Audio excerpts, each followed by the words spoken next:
আসসালামু আলাইকুম ভিউয়ার্স। আজকে আমরা আপনাদেরকে এই লাউ দিয়ে কীভাবে ভর্তা করে চাটনি করে খেতে হয় তা আপনাদেরকে দেখাবো। প্রথমত একটি লাউ নিয়ে তা চুলাটা সিলে ফেলতে হবে।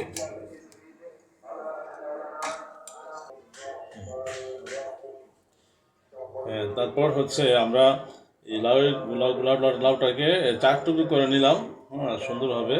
তো এখন আমরা গ্রেটার দিয়ে এটাকে সুন্দর করে গ্রেট করে নেব।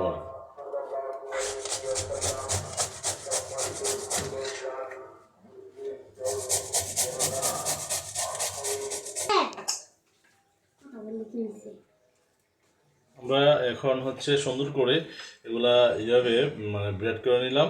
তারপর হচ্ছে আমরা নেক্সট যে উপকরণগুলো আছে এগুলো আমরা মিক্সড করবো এক এক করে। শুকনো মরিচ, তেঁতুল, কাসুন্দি,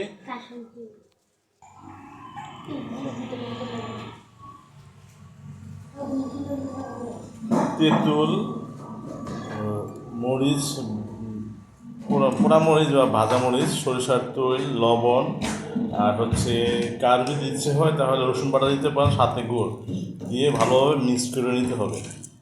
এখন আমরা এগুলো মিক্স করে নিতেছি।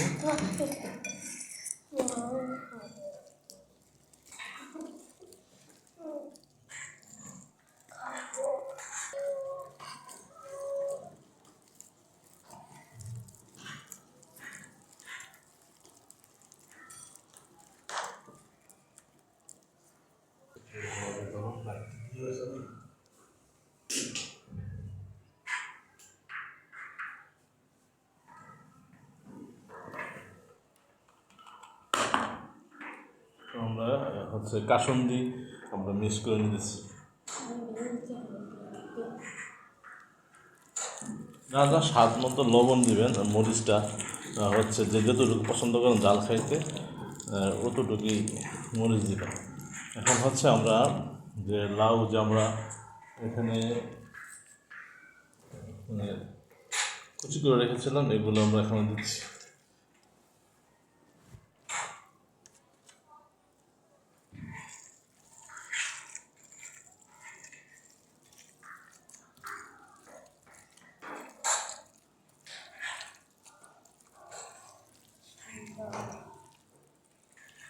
আসলে আমার বাচ্চারা অপেক্ষা করতেছে কখন এটা খাবে, খুব স্বাদ।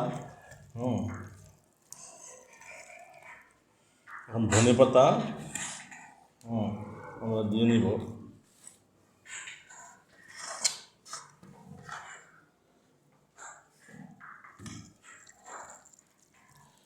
তাহলে হয়ে গেল আমাদের লাউয়ের ভর্তা।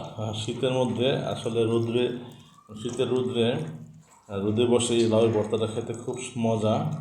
আপনারা সবাই বাসায় ট্রাই করবেন। আল্লাহ হাফেজ।